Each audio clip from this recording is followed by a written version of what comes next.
As a kid, I spent my summers with my grandparents on their ranch in Texas.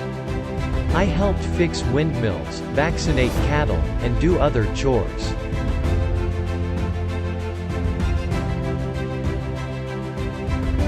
We also watched soap operas every afternoon, especially Days of Our Lives.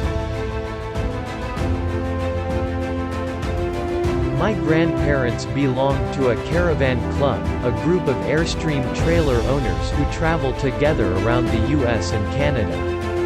And every few summers, we'd join the caravan.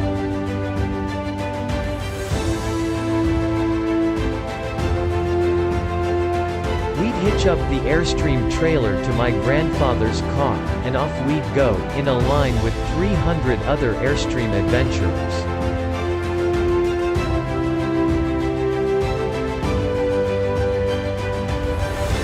I loved and worshipped my grandparents, and I really looked forward to these trips.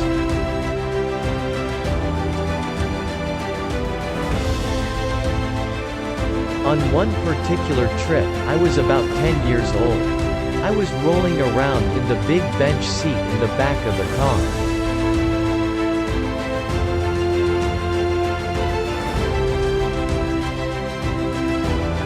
My grandfather was driving, and my grandmother had the passenger seat. She smoked throughout these trips, and I hated the smell.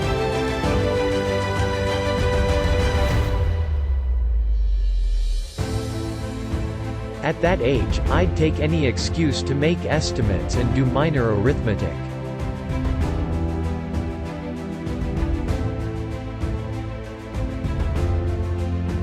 I'd calculate our gas mileage, figure out useless statistics on things like grocery spending.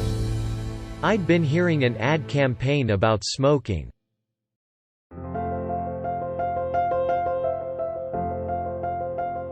I can't remember the details, but basically the ad said, every puff of a cigarette takes some number of minutes off of your life.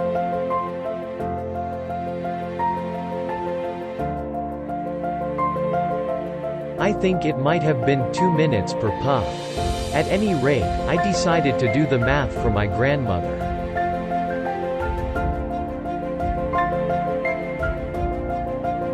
I estimated the number of cigarettes per day, estimated the number of puffs per cigarette, and so on.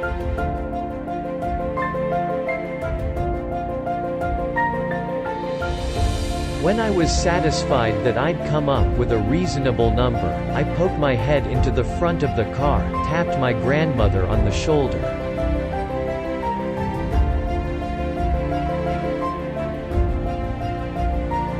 And proudly proclaimed, at 2 minutes per puff, you've taken 9 years off your life.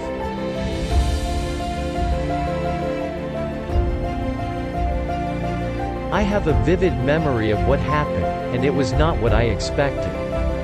I expected to be applauded for my cleverness and arithmetic skills.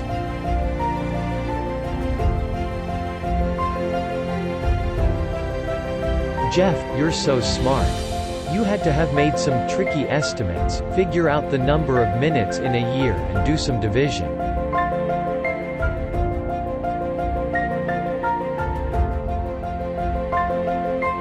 That's not what happened. Instead, my grandmother burst into tears. I sat in the back seat and did not know what to do.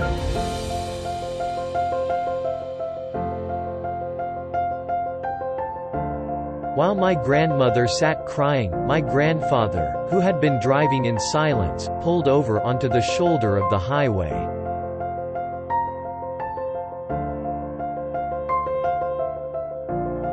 He got out of the car and came around and opened my door and waited for me to follow.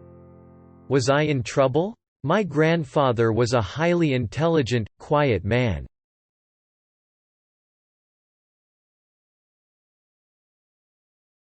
He had never said a harsh word to me, and maybe this was to be the first time? Or maybe he would ask that I get back in the car and apologize to my grandmother.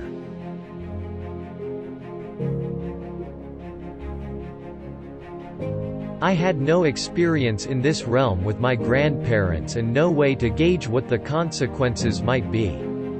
We stopped beside the trailer.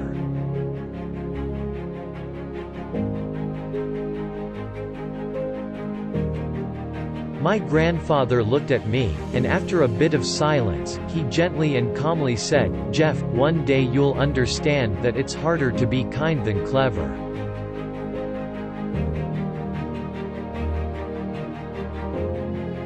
What I want to talk to you about today is the difference between gifts and choices. Cleverness is a gift, kindness is a choice. Gifts are easy, they're given after all.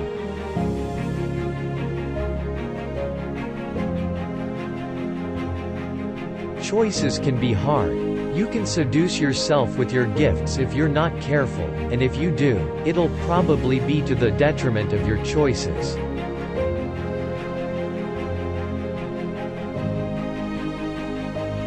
This is a group with many gifts. I'm sure one of your gifts is the gift of a smart and capable brain.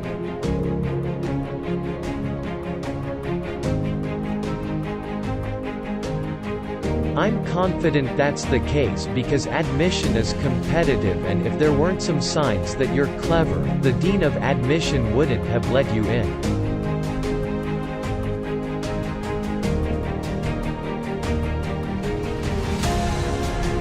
Your smarts will come in handy because you will travel in a land of marvels. We humans, plodding as we are, will astonish ourselves.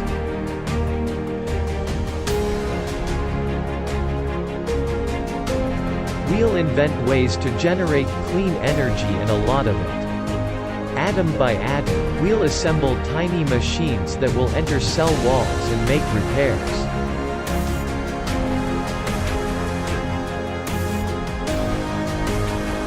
This month comes the extraordinary but also inevitable news that we've synthesized life. In the coming years, we'll not only synthesize it, but we'll engineer it to specifications.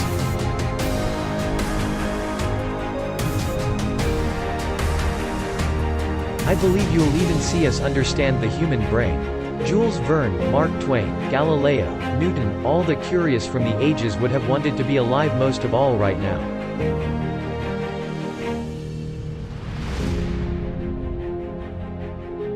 As a civilization, we will have so many gifts, just as you as individuals have so many individual gifts as you.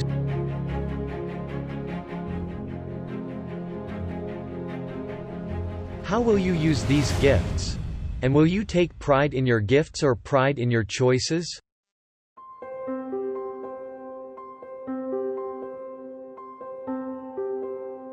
I got the idea to start Amazon 16 years ago. I came across the fact that web usage was growing at 2,300% per year.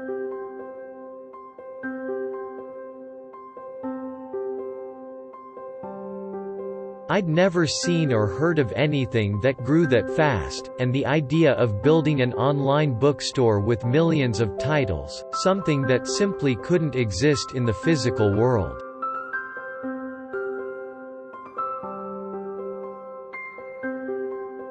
was very exciting to me.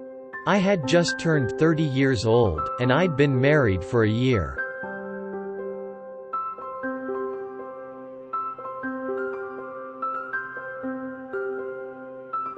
I told my wife Mackenzie that I wanted to quit my job and go do this crazy thing that probably wouldn't work since most startups don't.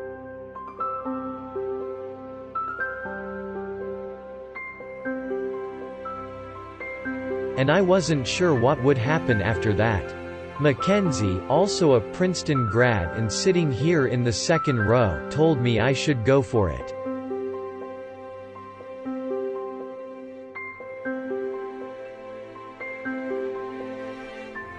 As a young boy, I'd been a garage inventor. I'd invented an automatic gate closer out of cement-filled tires, a solar cooker that didn't work very well out of an umbrella and tinfoil.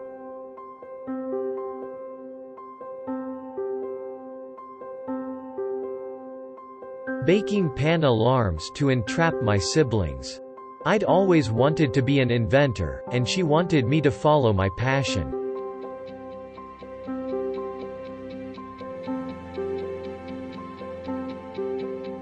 I was working at a financial firm in New York City with a bunch of very smart people, and I had a brilliant boss that I much admired.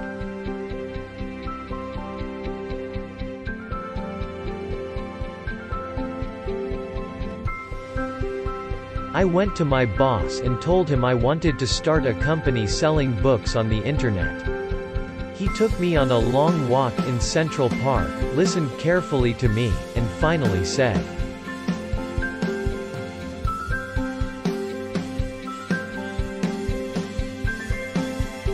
"That sounds like a really good idea, but it would be an even better idea for someone who didn't already have a good job."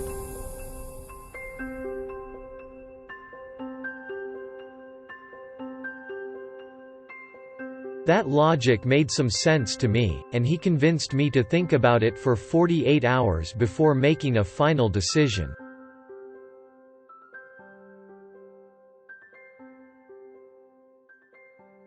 Seen in that light, it really was a difficult choice, but ultimately, I decided I had to give it a shot.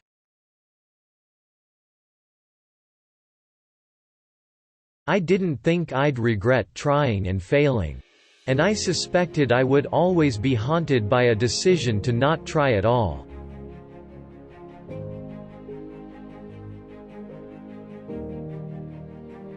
After much consideration, I took the less safe path to follow my passion, and I'm proud of that choice.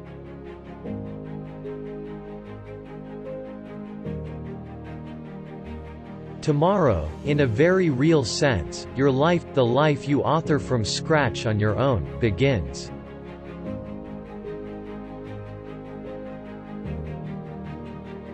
How will you use your gifts? What choices will you make?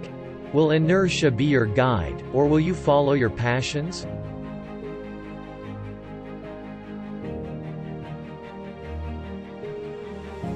Will you follow dogma, or will you be original? Will you choose a life of ease, or a life of service and adventure?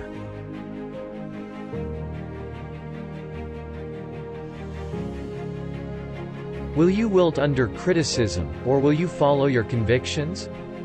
Will you bluff it out when you're wrong, or will you apologize?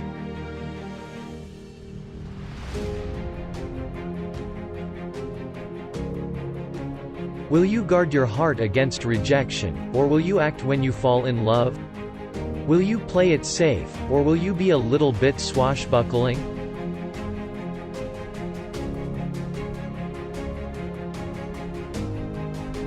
When it's tough, will you give up, or will you be relentless?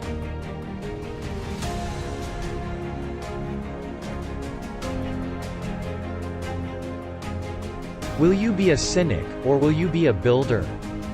Will you be clever at the expense of others, or will you be kind?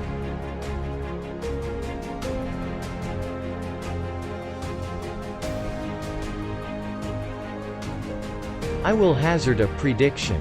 When you are 80 years old, and in a quiet moment of reflection narrating for only yourself the most personal version of your life story.